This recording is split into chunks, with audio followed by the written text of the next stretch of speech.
good morning. Jen would be all over me for saying that since we have a lot of people that watch this or listen to this in the afternoon, evening, middle of the night, whatever the case may be. But for those of you watching live, good morning. And welcome to another episode of How I Met Your Mortgage. As you guys can tell, there's a little bit of an anomaly from our usual show here that Jen is not with us. So I am your host, Adam Smith, with Just the Tips Coaching, and not with us, although would be typical, is our marketing director, Jen Wayboer. She felt it would be a wise decision to take a vacation and leave this in my potentially capable hands. So we'll see how the show goes. So we've got a really cool guest for you guys today with a fairly unique story and background. Welcome, Mark Ditkof. Hey, Mark. Hey, good morning. I'm glad that you could do this, and I apologize for any kookiness that may occur due to the lack of, due to the lack of Jen is really the bottom line on how this is going to go.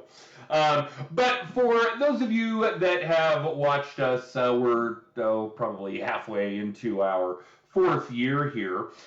We do actually have a vetting process for our guests, particularly those that are in the real estate game. And we know that the majority of our audience is in the real estate game, so it kind of plays well. But we have done some significant vetting, some background checking, as it were. I'm not really all that concerned about your criminal history, Mark. And if you want to share that with our audience, by all means, feel free. But from a business and real estate perspective, we've certainly done that. And Mark, you've got a pretty interesting background. It wasn't that long ago that you were a teacher. Yeah, that's right. I actually went to college, got my math degree, Greencastle, Indiana, at DePaul University, and my whole goal was just to be a high school math teacher. And then life changes and bills pile up, and surprise, surprise, teaching doesn't pay the bills very much. So. So I mean, really, I got into it because my wife was going to be quitting her job. We wanted her to stay home, and when we were having our first baby, and that was he was born in June of 2016. Actually, yesterday was my 5-year anniversary getting my license in real estate. Ah, very cool. Although at the beginning you were doing both real estate and teaching. I did. For 4 years, I double dipped and I taught and did real estate. And it really was, by the time I was closing over 30 deals a year, you just can't, you can't give your effort into teaching and real estate at that capacity. And so I never really told people that I was part-time real estate because a lot of people use that term. I just said I had 2 full-time jobs at that point because I was probably working 30 to 40 hours on each. So. Oh, yeah. If you were teaching and doing 30 real estate deals a year, you did have 2 full-time jobs without equivocation. Yeah, that's a pile of work. Wow. I've done it. I've been a teacher. My wife is still a teacher. We know the demands that that lays before you. And then, of course, obviously, we're very, very familiar with the demands of what real estate brings, and particularly if you're producing well, if you're doing good work in the real estate game. So, why real estate? I mean, you're teaching, you're thinking you want to become a single income household. There are, other opportunities out there for sure. How did you decide real estate was going to be the appropriate avenue?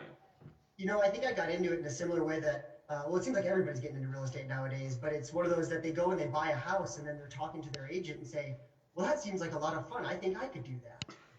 And it was actually my wife's aunt who was our real estate agent when we bought our house in 2015. And once we knew that we were going to go down to a single income, I was talking to her about it and said, hey, really, I just need to make enough money to supplement like the health insurance and the little bit of bills we're going to be losing to her not working anymore, well, not having income anymore.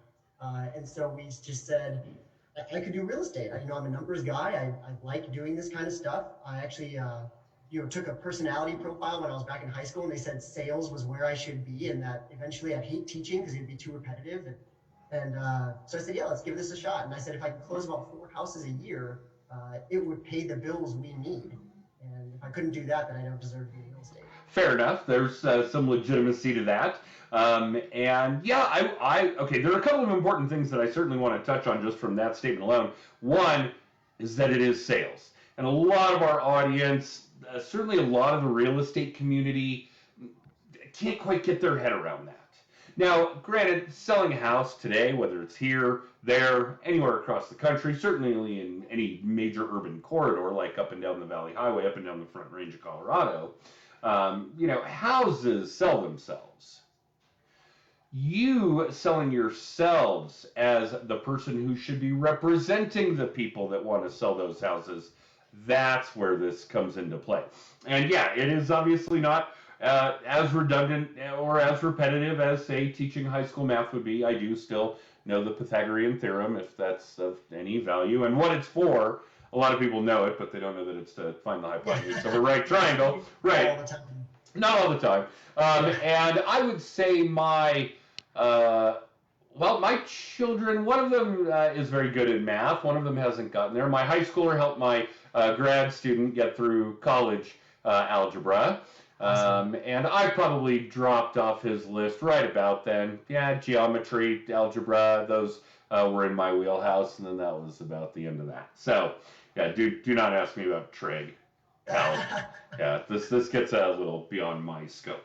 Okay, so when did you actually quit teaching? How long ago was that? So I actually gave my notice in January of 2020. And Wow. everybody knows exactly what happened 2 months later, and like the world shut down. And so my wife and I had some very serious conversations because a lot of people expected the housing market to crash once. There was a lot of real estate trainings that came out that said, here's how to cut expenses, here's what to do when you don't have a closing for 3-4 months because things are going to get really bad. And then they didn't. It was the opposite that actually happened. And most real estate agents that persevered, had career years or whatever it was. So we really thought about it. Do I need to go teach one more year? And it was absolutely not. I was already done. I had already given my notice. And I said, if I can't do it through this, then I'm not going to be able to do it. Yeah, that makes a lot of sense. And for those of you just listening and not watching, that was a almost audible eye roll I made when we talked about the fact that the real estate market was going to crash due to the pandemic. Boy, did we get the opposite effect there.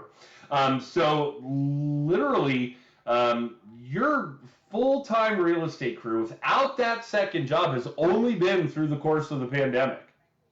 Yeah. That's really interesting. Yeah, I don't think that we've talked about what that would look like before. And yeah, of course, there were a combination of things that drove this supply and demand issue that we're still facing, that we're going to face for a long, long time. And if memory serves, you're in Pueblo, Colorado. That's right. Right. And really, on a smaller scale, no different there than Denver, LA, New York, San Francisco, Atlanta, Miami, whatever the case may be. Obviously, a lot of these urban areas are suffering a significant supply and demand issue. Although we had been prior to the pandemic, I think the pandemic drove a few additional things on the demand side, like interest rates. Obviously, the pandemic drove a few things on the supply side, like a lack of labor, a lack of materials. Builders aren't building as much as they were. People are staying home. Obviously, in general, people are living longer, staying home longer, staying in their homes longer. So there are, significant issues on both the supply side as well as on the demand side. But yeah, it has driven this real estate market, and I'm sure this is true in Pueblo as well, into a frenzy. Yeah. Oh, yeah. I mean, like anywhere, but we see it here just as much that inventory is incredibly low, buyer demand is incredibly high, and you put a house on the market, you're going to have between 30 and 50 showings if it's a lower end priced home, probably 10 offers by Monday, and the seller gets to just choose whatever they want. So great time to be a seller, interest rates, great time to be a buyer if you can get something under contract. So. Right. So I gather you're representing both buyers and sellers? Yeah, I keep my business right about 50-50. I like the seller side because that keeps, they always say listing-driven businesses are long-lasting businesses, but the buyer side keeps you more current with the market. You see more homes, you get to tour more homes, you get to see what it's like to be on that side. So if you're representing your seller, you see what these buyers are going through. So I really like being right at that 50-50. Yeah, that makes a lot of sense. Has it pretty much been that way through the run of your career, both part-time and full-time? You've kept it fairly balanced? Well, as a beginning agent, I think most beginning agents kind of start more on the buyer side. It's easier to kind of procure for some people that are interested in looking to buy houses. For the last 2 or 3 years, yeah, it's definitely been right at that 50-50. Mhm. Well, let's talk about those early stages where you're still working full time, and of course during the day because these kids aren't going to go to school in the middle of the night. Although they're high school kids, so we know they're up in the middle of the night. Yeah. At least they could be. I've got one in my house who's about to start his senior year. Um, but have you always been with Keller Williams? That'll help narrow this down a little bit. Yes, I started right with Keller Williams in 2016. Okay, so Keller obviously has a really great incubator. There are some things that Gary has laid out for decades that are really top notch on new agent lead gen kind of activities, whether it's FISBOs, expireds, these kinds of things. Obviously, phone time is a big deal. I still do it myself. I still do my own phone time generating leads for my mortgage practice. So is that kind of how this started for you? Not at all. I hate cold calling. I hate calling people. It is like the absolute epitome of what I don't want to do throughout the day. And so I've never done it consistently. There's been times where somebody's convinced me to sit down for an hour or two and call a list of people, and it is truly agonizing to me, but I'll push through it if I have to. Uh, at the beginning, I couldn't go to a lot of the trainings or like that incubation, like you were saying, because I had a job from 7 o'clock in the morning until about 4 o'clock in the afternoon. And so I was actually also coaching the girls soccer team at the school when I first started. So I was actually busy in the springtime until about 6 o'clock at night. Wow. And that in game days until 10 o'clock or 11 o'clock at night. So my business at the beginning was really just based on relationships, meeting people in the areas I already was, farming where I was. That school I was in was my database because I could talk to them anytime, even when I was teaching. I'm out in the hallways talking to not just the kids, but the other teachers. And though teachers don't make much, they still buy houses and sell houses. So Yeah, very true. Always have, no question. That's pretty solid. How big was your high school? student-wise, there was about 1,000 to 1,200 kids, and then Okay. there was about 80 people on staff. Okay. Yeah, that's a great audience right there to begin with. And I'd be willing to bet a ton of the students, parents are interacting with them. Yep. And yeah, they buy and sell homes too. Great toehold for building up that initial contact database. No And question. students become first-time home buyers, 3, 4, 5 years after they graduate. And so I was lucky enough to teach a couple of senior level only classes, and 4 or 5 years later, here we are, and we're first-time home buying, and it's one of the best things because it's like my own kids. I feel, I was teaching you just a few years ago, and now I get to lead you through the home buying process. That's really cool. Yeah, yeah. Okay. And of course, having been their math teacher and then working with them, educating them on some financial aspects is kind of a cool gap to bridge. Yeah, well, and one of the classes I actually developed for the district was personal finance. And so we didn't have that. And so I developed it and I taught the students budgeting and home purchasing and loans and interest rates and mortgages and all that stuff in class. Wow. Okay. We never hear or see about financial literacy classes in Right. the high school. So, yeah, that's really great. Does that program still exist in your absence? They took it away last year, or this past school year. The first year I wasn't teaching because of COVID. They had to kind of condense what they were teaching. But the teacher that's going to be teaching it this next school year just reached out to me so that we could meet and kind of talk about what it's going to look like. Fantastic. Boy, I hope that takes off. We Me too. are certainly lacking financial literacy programs in high school and college levels. Yeah, Yeah. coast to coast. Wow, very cool. Okay, so we've certainly gotten a handle on how you made this transition. Crazy transition. We've had some interesting guests on the show from former librarians, those kinds of things. Certainly people that are in other aspects of sales, whether it's car finance or financial planning or insurance, those kinds of things. There's some relatively easier transitions there than going from high school math teacher to high producing real estate agent. Sure. That's a jump we usually don't see a whole lot of. So tell us what your business looks like today. Do you have help? I use a transaction coordinator. She's amazing. Okay. I don't have any full-time assistants. I'm not on a team. I'm truly an individual agent. I like to work a lot with new agents. I still feel like I'm like a mentor or a teacher. I love teaching at heart. It's truly a passion, teaching in any aspect I can. And so I pull in a lot of new agents. And when the volume gets a little bit high, when I'm getting a lot of buyer leads or something like that, I'll refer all those out almost like it's a team, but no official team capacity by any means. Gotcha. Okay. And having a TC is crucial. There's no question. And I certainly would consider that support. That's Right. definitely what I would consider support staff. And I do think in a lot of what we would discuss through the team structure modules in our coaching program for agents is that a good TC is probably that first hire. I think you've got to have some ops support. And in the real estate game, and when you're a sole agent, a solo agent, I really think that's kind of the first role to fill anyway. Yeah, it was actually last summer, I think it was like 17 pending last June and July all at one time, and I didn't use a TC back then. And I just got so overwhelmed, and I would spend literally an hour to an hour and a half every day just uploading documents. Just literally at my computer for 90 minutes straight, all I was doing was downloading and uploading, downloading and uploading. And so that's when I kind of part-time, I was like, yeah, I need you to take these ones off my plate, but once these close, I don't know if I'm going to keep using you.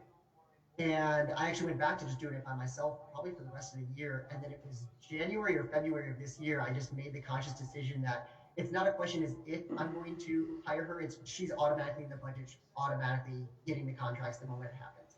And I got to tell you, it is so nice. And anybody who's listening or watches this and is considering it, it is life changing when you don't have to worry about all those little dates and deadlines and uploading documents that just are tedious and not monetary producers. Well, and I think that there's a bigger issue at hand, which is the one that we really perpetuate when we're talking about this kind of stuff, is that you just said you were spending at least an hour and a half a day doing this stuff. And it would probably be more today. Yeah. Maybe even 2 hours a day, which would be, let's call it, well, I don't know that for everybody I would consider it, but let's be conservative at 2 hours a day. And let's be conservative that you're actually only working 5 days a week, but let's call it 10 hours. And let's translate that to 40 hours a month. How many deals could you find? How much lead gen work could you do? How many more buyers and sellers would there be with 40 hours a month if you weren't spending the time doing the work that a TC would do? Right. And it's not only just how many more transactions can you get and how much more money can you make, but it's also what can you buy with that time that maybe isn't even business related? How much more time do I get with my kids? I've got a 5-year-old, he turns 5 tomorrow, and I've got a 2.5-year-old. How many more hours do I get with them during the day? How much more time do I get with my wife or playing soccer or playing frisbee or whatever I want to be doing outside of just uploading documents? So with 40 hours a week, with having that TC, with having that first support person, you could not only find more buyers and sellers, make more money, make enough money to pay for that support, but also buy yourself a little quality of life. Absolutely. Oh, man. This is a novel concept. I can't imagine why this escapes so many people. And our normal formula is something like, look, hire an assistant. 20 hours a week, $20 an hour. Let's call it, $1,600 a month. 80 hours. Could you find another deal in 80 hours? Does it pay you more than $1,600? Yes, of course, is the answer to all of those leading questions. Get some help, people. Hire a TC, hire an assistant, get yourself some support for those reasons. One, you'll have more time to do the things that you should be doing, high dollar activity, and you'll have more time to do the things that you love doing. Maybe that's spending time with your kids if you have them. Yeah. All right. So that kind of makes for a nice segue into what are you doing to find buyers and sellers? What does that look like for your business? Yeah, for me, it's that sphere of influence that everybody always hits on anyway, but staying in contact. And it was funny, I was on a call last week that was kind of a training call that they said, what do you do to get new business? And somebody said, just call people and ask for it. And I said, no. I said, I would never just call someone that I haven't spoken to in a while and just ask them for business. It's all about having that relationship and proving that you are a support system for them all the time, whether or not you need business. And be top of mind when they become, when they do need somebody that's going to be in the real estate profession. So for me, again, I'm not one that likes to cold call people. I'm not one that likes to ask people for business, but I want to be the one they think of when they need it. And so it's being consistent in being a friend, being in that relationship that people think of you. And that's my biggest thing is that sphere, those referrals, either from past clients, referrals from friends and family. I got 6 buyer referrals last week alone, and I didn't ask for any of them. Somebody just reached out to me randomly and said, hey, so-and-so gave me your info. Can you help me? Yeah, and obviously the end goal here for you, for me, for everybody listening, everybody watching, should be to have a strict repeat and referral business. In fact, what I'd like to see for all of you in our audience is to have a strict repeat and referral business that you can eventually walk away from while it still pays you. That would be ideal in my mind. But having a strict repeat and referral business is certainly a big deal. And because I bring a big spoon when I stir a pot, I would have to agree with this colleague of yours, whoever else was on this call. I think there's a lot of value in asking for the business. And I know that.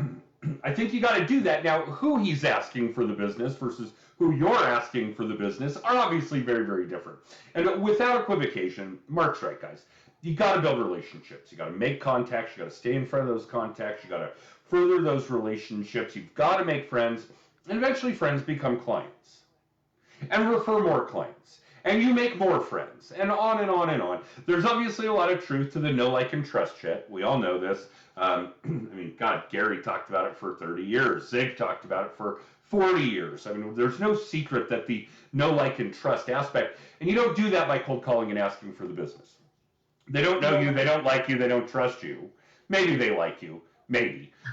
Maybe they trust you, maybe. They obviously don't know you in that cold calling environment, but in order to build those bridges, in order to weave that web, you do have to make contacts. You have to have an audience. You have to provide them support. You have to provide them good content. You have to be ready to answer questions for somebody you've never bought or sold a house for, but might someday. Absolutely. And one thing is that the reason I don't like the idea of just cold calling and asking for business, it reminds me of a lot of us have those like high school friends or even middle school friends or whatever it is that you'll get a random Facebook message from them and you'll see and go, oh, wow, I haven't talked to that person in 10 years. I wonder what they're messaging me for. And of course the message says, hi, I just started a business through this, insert MLM here. Would you mind supporting me? And sometimes those don't hit you the right way. I don't want to be that person. Oh, dude, I have a collection of essential oils that would blow your mind. Yeah, exactly. And I got my essential oil girl. If I need essential oils, one of my friends who I have a relationship with that I know does that. And so I agree with you, though. You have to ask for business, but I don't think it should be the first thing you're doing all the times. No, and for those of you listening, and certainly Mark, if this pays any dividends for you, I actually have an autoresponder for those messages. That basically says something to the effect of, hey, thanks for messaging me. Here's where you can find a copy of my new book. Which is sales tips and, building relationships and doing good social media work, good video work, these kinds of things. And nowhere in my book does it say to cold Facebook message old high school contacts about buying your MLM crap. No. There's no tip like that in my book. So my hope in that autoresponder, again, depending on how spammy the message I get initially is that, hey, maybe they'll buy it, maybe they'll read it, maybe they'll understand that good sales comes from good relationships. And that, blind messaging, cold messaging, an old high school friend to buy your MLM wares, to sign up for Arbonne, for Rodan, for Amway, for whatever, is probably not the best sales technique you could exercise. Even when you're working in that kind of a, wide, deep, great product, potentially great product. I have absolutely nothing against Arbonne's products, against Rodan and Field's products, against Amway's products. I just have a problem with how they get sold to me 9 out of 10 times. Yep. So that's basically, I have that autoresponder set up for Facebook, for LinkedIn. I can't remember where else I've been getting some of those spammy messages, but just typed out the message once, put it on the clipboard of my phone. Yep, just ping it right back if I get one of those spammy messages. But all right. So Mark, tell us about going forward. We're obviously not going back to teaching. No, definitely not going back to teaching. Not anytime soon. Maybe teaching real estate at some point. Something like that. But definitely not. Because again, I love teaching. I love these just you can't spend 36 hours a week doing something that pays maybe a closing month. And so that's really just a financial decision, not a passion decision. I know. And I do love real estate. I absolutely love everything about my job. And so my goals moving forward is to just keep chugging along, keep forming those relationships, create a business that, like you were saying, is going to be really just that strict referral business and less lead generation, less of the hustle of the finding new clients and more of the hustle of helping the current clients I have consistently and getting, to the point where we're hiring on more staff and going that route. What does that look like? Well, who's next? Another agent? An assistant? First step is moving from a transaction coordinator to a full-time assistant, or at least part-time assistant, full-time assistant. That's, if you guys have ever read the Millionaire Real Estate Agent, you just follow that course. I mean, first thing you're doing is you're getting the agent, the assistant on board, and then probably a buyer's agent after that. But I love being an individual agent. Love the things I can do just truly on my own. But I know at some point, if I want to grow, that's the way to do it.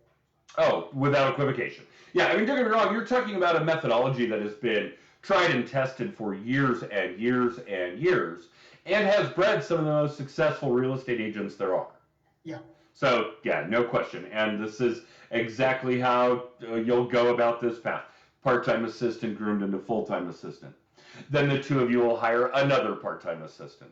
Then a buyer's agent. Yeah, and it just grows from there. And, yeah, eventually the idea is that you get to kind of watch your kingdom grow. That's the goal, and then retire. Real estate agent, former teacher, someone with a passion for education. You're never going to retire, buddy. Yeah, I got news for you. Yeah, you'll be speaking or teaching or lecturing or even writing. Maybe we'll talk about that on a future episode. Sure. Yeah, probably till you're dead. Yeah, probably. All right. So, Mark, obviously we've got a lot of consumer viewership, listenership. How can our audience reach out to you? Facebook at Realtor Pueblo. You can email me at dmark.kw@gmail.com. Call or text me anytime, 719-696-2028. Wow. That's probably the best ways. All right. Not a lot of people, how do I put this? Willing to throw their cell phone number out there. If you want to help people, you do it. Yep. And I'm not when I'm not available, my phone's on Do Not Disturb, and so if I can't get to you, I'll get to you when I can. So. All right, and I'm going to personally sign you up for daily cat facts. Awesome. We'll have those start texting to you tomorrow. I need those. All right. So, well, thank you so much, Mark, for doing this. I know it's not easy to take a half hour out of your schedule early on a Monday morning, and we do really appreciate it. And if no objections, it seems like we have an awful lot more to talk about. I'd love to have Jen get you on for a sequel. Absolutely. Cool. All right. And normally Jen would be the one to wrap this up and take us home. I'm going to try and do my best here. For those of you watching, our text code is at the bottom of your screen. If you're listening to the podcast, you can text TIPS to 63566. And I know it'll ping you back all kinds of good information. Jen would be big on promoting our 5th annual Mile High Mastermind event this fall. We do this the last weekend of every September. It is really a lead gen conference, ideally for people who sell big ticket items, houses, mortgages, cars, insurance, financial planning, directly to the consumer. We will be talking about all kinds of good social media stuff. We'll have breakout sessions for that. What else? We've got content creation. We're going to have a Canva workshop. We're going to have a website workshop, all kinds of good stuff for that event this year. You can get the link to find more episodes of our podcast. You can get the link to find our weekly little tip, our little video blog with a quick tip on something you could do to increase your repeat and referral business. As I mentioned previously, it'll help you get a copy. Ooh, the green screen does weird things there. It'll help you get a copy of my book, Just the Tips.